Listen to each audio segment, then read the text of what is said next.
नमस्कार दोस्तों, श्रीजन शिखर क्लासेस में आपका हार्दिक स्वागत है।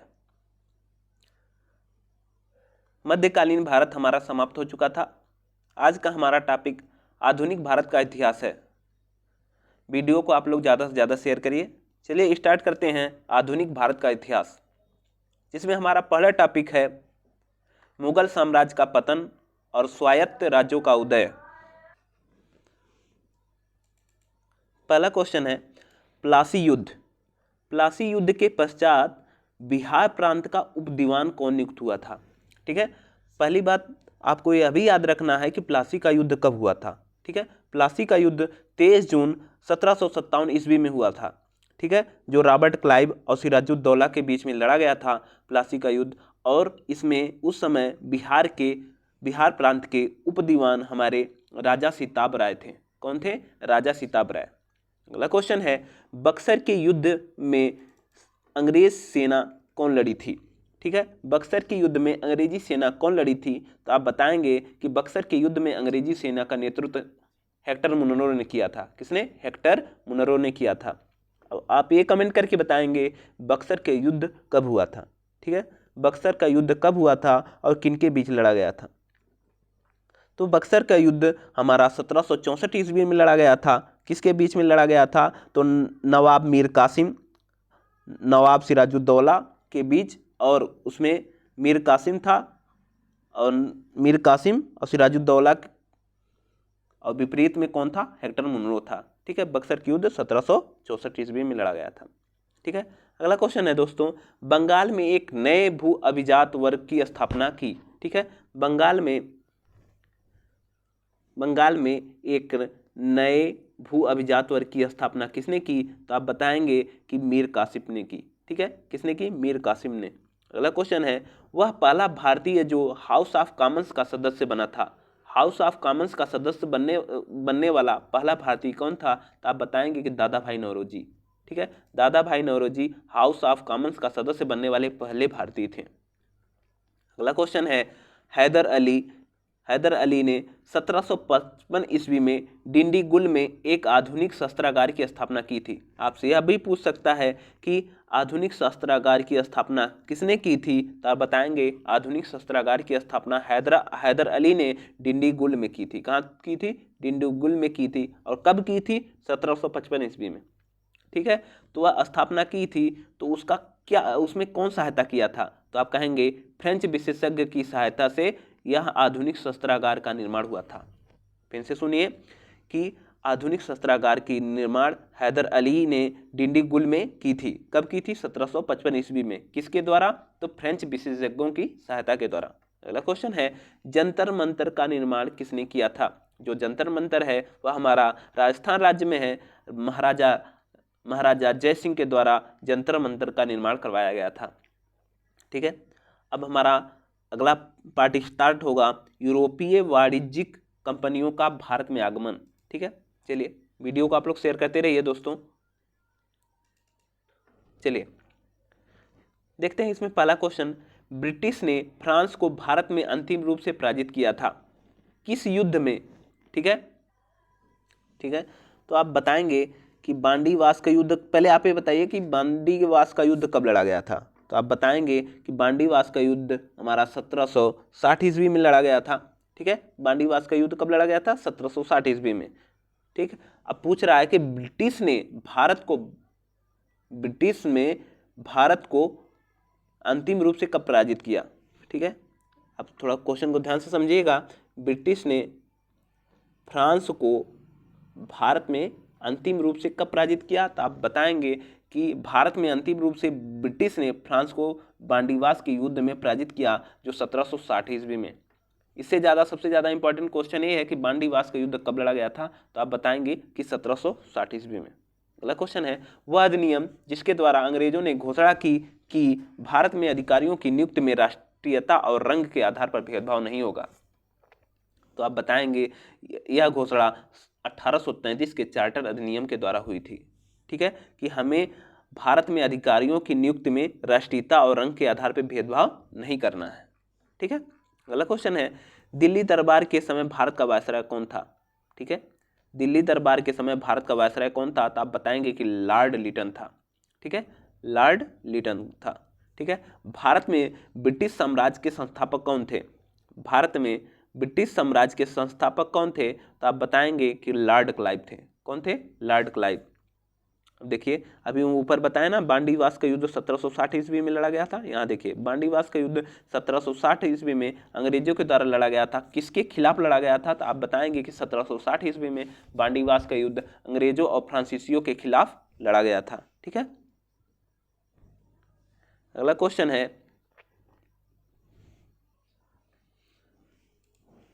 पूछ रहा है वर्ष 1632 ईस्वी में बिहार के पटना शहर में कौन सी कंपनी ने अपना फैक्ट्री लगाया था? ठीक है, 1632 ईस्वी में सबसे महत्वपूर्ण यही क्वेश्चन है कि किस सन में डच ईस्ट इंडिया कंपनी ने बिहार में अपना फैक्ट्री लगाया था? तो आपको यह भी याद रखना है कि डच ईस्ट इंडिया कंपनी ने 1632 ईस्वी में बिहार के पटना शहर में अपना फैक्ट्री लगाया था। ठीक है, अगला क्वेश्चन है, अंग्रेजों का फोर्ट विलियम स्थित है। ठीक है, फोर्ट विलियम कहाँ स्थित है? तो आप बताएंगे फोर्ट विलियम हमारा कोलकाता शहर में स्थित है। कोलकाता अर्थात कोलकाता पश्चिम बंगाल में। अगला क्वेश्चन है, बंगाल की खाड़ी में समुद्री डकैती हेतु हुगली का उपयोग किया था। ठीक है, तो पूछ रहा है कि समुद्री डकैती हेतु हुगली का किसने उपयोग किया था? ठीक है, तो आप बताएंगे पुर्तगालियों ने किया था। किसने किया था? पुर्तगालियों ने। अगला क्वेश्चन है, बंबई को पुर्तगाली राजकुमारी के विवाह के उपलक्ष्य में इंग्लैंड के राजकुमार को दे दिया गया था, वह राजकुमार का नाम क्या था? ठीक है, तो आपको पता है कि बंबई को पुर्तगाली राजकुमारी के विवाह में दे दिया गया था, वह इंग्लैंड का कौन सा राजकुमार था? तो आप बताएंगे कि चार्ल्स सेकंड के विवाह में, ठीक है, यह मुंबई को उनको दान में दे दिया गया था। ठीक है, अगला क्वेश्चन है, भारत में पुर्तगाली शक्ति स्थापित करने का श्रेय किसे जाता है? अर्थात भारत में पुर्तगाली शक्ति का स्थापना किसके द्वारा किया गया है? तो इसकी स्थापना अल्फ्रांसो डी अल्बुकर्क के द्वारा। ठीक है, अल्फ्रांसो डी अल्बुकर्क के द्वारा। अगला क्वेश्चन है, पुर्तगाली उपनिवेश का प्रथम वायसराय भारत में हुआ था। ठीक है, पुर्तगाली उपनिवेश का प्रथम वायसराय जो भारत में कौन था? तो आप बताएंगे पुर्तगाली उपनिवेश का भारत में पहला वायसराय हमारा अल्मीडा था, डी अल्मीडा। ठीक है, अगला क्वेश्चन है, प्रथम कर्नाटक युद्ध का तत्कालिक कारण था। ठीक है, आप बताएंगे प्रथम कर्नाटक युद्ध का तत्कालिक कारण कौन था? तो आप बताएंगे अंग्रेजों द्वारा फ्रांसीसियों का जहाज का अधिकरण करना। ठीक है, अंग्रेजों द्वारा फ्रांसीसियों के जहाज के अधिकरण के कारण जो है कर्नाटक का युद्ध हुआ था। अगला क्वेश्चन है, वह अंग्रेज अधिकारी जिसने पुर्तगालियों को सौली, ठीक है, सौली की स्थापना के लिए हराया था। वहाँ पे एक स्थान है सौली, वहाँ के लिए उन्होंने थॉमस बेल्ट को हरा दिया था। किसे हराया था? थॉमस बेल्ट को। ठीक है, किसको हरा दिया था? पुर्तगालियों को। ठीक है, तो अंग्रेज अधिकारियों ने पुर्तगालियों को सौली की स्थापना के लिए हरा दिया था। वह कौन था? तो आप कहेंगे थॉमस बेल्ट। कौन था? Thomas belt. अगला क्वेश्चन है, भारत में 1612 ईस्वी में अंग्रेजों ने अपनी पहली फैक्ट्री स्थापना की थी। ठीक है, तो आप कहेंगे कि अंग्रेजों ने अपनी सर्वप्रथम पहली फैक्ट्री जो है भारत में स्थापना सूरत में की थी। और कब की थी? तो आप बताएंगे 1612 ईस्वी में। 1612 ईस्वी में अंग्रेजों ने अपनी प्रथम फैक्ट्री सूरत में स्थापना की थी। ठीक है, चलिए अगला क्वेश्चन देखते हैं। अब देखेंगे हम ईस्ट इंडिया कंपनी और क्षेत्रीय राज्य। ठीक है, ईस्ट इंडिया कंपनी और क्षेत्रीय राज्य। इसमें पहला क्वेश्चन है, महाराजा रणजीत सिंह का संबंध है। महाराजा रणजीत सिंह का संबंध कहाँ से है? तो आप कहेंगे कि उनका संबंध सुकरचकिया मिसल से है। किसे है? सुकरचकिया मिसल से। अगला क्वेश्चन है, बिहार के किस क्षेत्र में फतेह शाही विद्रोह हुआ था? ठीक है, फतेह शाही विद्रोह बिहार के किस क्षेत्र में हुआ था? तो आप बताएंगे कि सारण क्षेत्र में। ठीक है, सारण क्षेत्र में फतेह शाही विद्रोह हुआ था। ठीक है, वह स्थान जो टीपू सुल्तान की राजधानी के रूप में प्रसिद्ध था। टीपू सुल्तान की राजधानी के लिए कौन सा क्षेत्र प्रसिद्ध था? तो आप बताएंगे टीपू सुल्तान की राजधानी जो है श्रीरंगपट्टनम थी। कौन थी? श्रीरंगपट्टनम थी। अगला क्वेश्चन देखते हैं, रणजीत सिंह ने सुप्रसिद्ध कोहिनूर हीरा किसे प्राप्त किया था? ठीक है, बोल रहा है कि कोहिनूर हीरा, ठीक है, जो दक्षिण भारत अभियान के द्वारा प्राप्त किया गया था, वह रणजीत सिंह ने कोहिनूर हीरा किसे प्राप्त किया था? तो आप बताएंगे कि शाहसुजा से। ठीक है, रणजीत सिंह ने कोहिनूर हीरा किसे प्राप्त किया था? तो आप बताएंगे शाहसुजा से। अगला क्वेश्चन है, बंगाल के नवाबों में प्लासी के युद्ध में अंग्रेजों को पराजित किया था। ये अभी ऊपर क्वेश्चन मिला था। वह बंगाल के नवाबों को प्लासी के युद्ध में जो 1757 ईस्वी में लड़ा गया था, वह अंग्रेजों ने किसको पराजित किया था? तो आप बताएंगे कि अंग्रेज कौन थे? सिराजुद्दौला। ठीक है। अगला क्वेश्चन है, सम्राट शाह आलम द्वितीय ने ईस्ट इंडिया कंपनी को बंगाल, बिहार तथा उड़ीसा की दीवानी प्रदान की थी। तो सम्राट शाह आलम द्वितीय ने ईस्ट इंडिया कंपनी को बंगाल, बिहार और उड़ीसा की दीवानी कब प्रदान की थी? तो आप बताएंगे कि 12 अगस्त 1765 ईस्वी में। 12 अगस्त 1765 ईस्वी में। अगला क्वेश्चन है, इलाहाबाद की संधि के बाद रॉबर्ट क्लाइव ने मुर्शिदाबाद का उपदीवान बनाया था। ठीक है। इलाहाबाद की जब संधि हुई थी उसके बाद रॉबर्ट क्लाइव ने मुर्शिदाबाद का उपदीवान किसे बनाया था? तो आप बताएंगे कि मोहम्मद रजा खान को। मोहम्मद रजा खान को मुर्शिदाबाद का उपदीवान रॉबर्ट क्लाइव ने सौंप दिया था। अगला क्वेश्चन है, वह मुगल बादशाह जिसको वजीर गजीउद्दीन ने दिल्ली में दाखिल नहीं होने दिया। ठीक है। वह मुगल बादशाह कौन था जिसे वजीर गजीउद्दीन ने दिल्ली में दाखिल नहीं होने दिया था? वह कौन था? तो आप कहेंगे शाह आलम द्वितीय था। अगला क्वेश्चन है, अंग्रेजों ने श्रीरंगपट्टनम की संधि की थी। ठीक है। जो श्रीरंगपट्टनम थी वह टीपू सुल्तान की राजधानी थी। ठीक है। अंग्रेजों ने वहाँ पे संधि की थी। ठीक है। अगला क्वेश्चन है, बक्सर का युद्ध कब लड़ा गया था? तो आप बताएंगे कि अक्टूबर 1764 ईस्वी में बक्सर का युद्ध लड़ा गया था।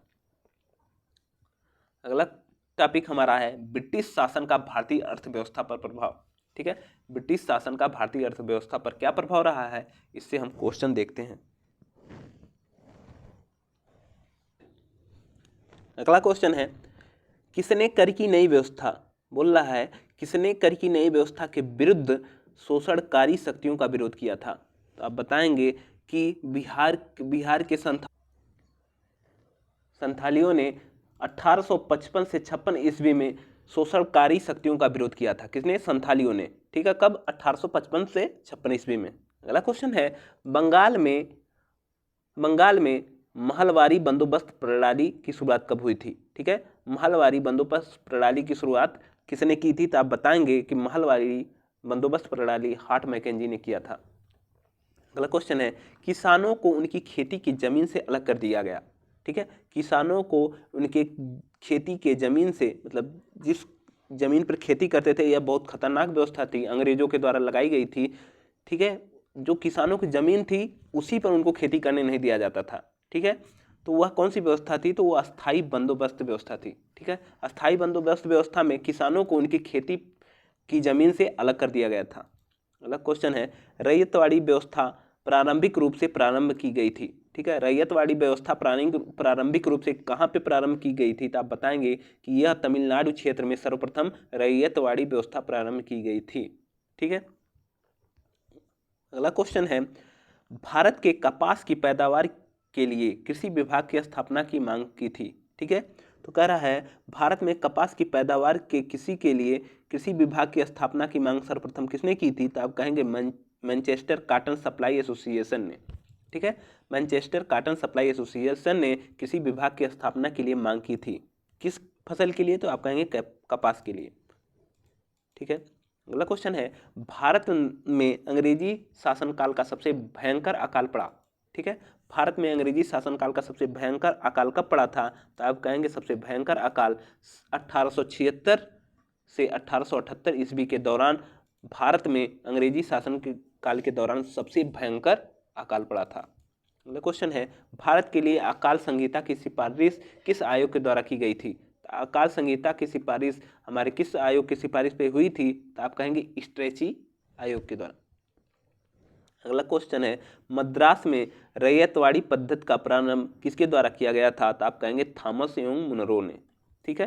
थॉमस एवं मुनरो ने। अगला क्वेश्चन है, वह प्रथा जिसके तहत किसान स्वयं भूमि का मालिक होता है और सरकार को भू राजस्व के भुगतान के लिए जिम्मेदार मानता है, तो वह कौन सी प्रणाली थी? वह कौन सी व्यवस्था थी? तो आप बताएंगे कि वह ऐसी परंपरा थी, ऐसी व्यवस्था थी जिसमें सरकार को भू राजस्व के भुगतान के लिए जिम्मेदार माना जाता था। ठीक है। और उस प्रथा में किसान स्वयं भूमि का मालिक भी हुआ करता था। ठीक है। वह हमारी रैयतवाड़ी व्यवस्था थी। ठीक है। अगला क्वेश्चन है, ब्रिटिश काल में कृषक वर्ग को प्रताड़ित किया था। ब्रिटिश काल में कृषक वर्ग को किसने प्रताड़ित किया था? आप कहेंगे वह जमींदारों ने। ठीक है, जमींदारों ने। अगला क्वेश्चन है, भारत में प्रथम रेलवे लाइन स्थापना किसके द्वारा की गई थी? भारत में प्रथम रेलवे लाइन की स्थापना किसके द्वारा की गई थी? तो आप बताएंगे कि लॉर्ड डलहौजी के द्वारा। अगला क्वेश्चन है, अतः सदैव सहमति के साथ और अक्सर वाणिज्य मंडल के निर्देशों पर भारत सरकार चलती है और इसे व्हाइट मैन बर्डन कहा जाता है। तो आपको बस इतना याद रखना है, व्हाइट मैन ऑफ बर्डन के नाम से किसे जाना जाता है? तो आप कहेंगे सच्चिदानंद सिन्हा को। किसे? सच्चिदानंद सिन्हा को। अगला क्वेश्चन है, poverty and un British rule of India किसकी बुक है? तो आप बताएंगे कि दादा भाई नौरोजी की है। अगला क्वेश्चन है, रजनी पाम दत्त ने कहा वे साम्राज्यवाद से लड़ते भी थे और सहयोग भी करते थे। उन्हें किस राजनीतिक गठबंधन के बारे में यह कहा था? उन्होंने किस राजनीतिक गठबंधन के बारे में कहा कि वे साम्राज्यवाद से लड़ते थे और सहयोग भी करते थे? या भारतीय राष्ट्रीय कांग्रेस के बारे में कहा था? किसने कहा था? तो आप बताएंगे रजनी पाम दत्त ने। अगला क्वेश्चन है, अस्थायी बंदोबस्त व्यवस्था किसके साथ थी? किसने किया था? तो आप कहेंगे जमींदारों के साथ। ठीक है। अगला क्वेश्चन है, बिहार में परमानेंट सेटलमेंट लागू करने का कारण था। ठीक है, आपको यह भी याद रखना है कि परमानेंट सेटलमेंट कहाँ लागू हुआ था? तो आप कहेंगे कि यह बिहार में लागू हुआ था। इसका कारण क्या था? भू राजस्व का राजस्व निर्णय करना। भू राजस्व का राजस्व निर्णय करने के लिए बिहार में परमानेंट सेटलमेंट लागू किया गया था। अगला क्वेश्चन है, 18वीं सदी में बंगाल में वस्त्र उद्योग के पतन के लिए उत्तरदायी कारण था। 18वीं शताब्दी में बंगाल में वस्त्र उद्योग के पतन का उत्तरदायी कारण क्या था? तो आप कहेंगे ब्रिटेन के निर्यात करने वाला माल एवं उच्च कोटि का था। ठीक है, ब्रिटेन को निर्यात करने वाला माल पर उच्च तट पर। ठीक है। अगला क्वेश्चन है, अभी एक क्वेश्चन पीछे फिर पूछा था, पॉवर्टी एवं un British rule of India, यह पुस्तक किसकी है? तो आप कहेंगे दादा भाई नौरोजी की है। ठीक है, देखिए दोस्तों, 1857 का विद्रोह एक बड़ा टॉपिक है। ठीक है, ठीक है, एक बड़ा टॉपिक है। अगर हम इसको आज करने लगें तो हमारा वीडियो बहुत लंबा हो जाएगा। ठीक है, इसलिए इस टॉपिक को 1857 की क्रांति को हम कल देखेंगे। ठीक है, आप लोग वीडियो को ज़्यादा से ज़्यादा शेयर करिए। धन्यवाद।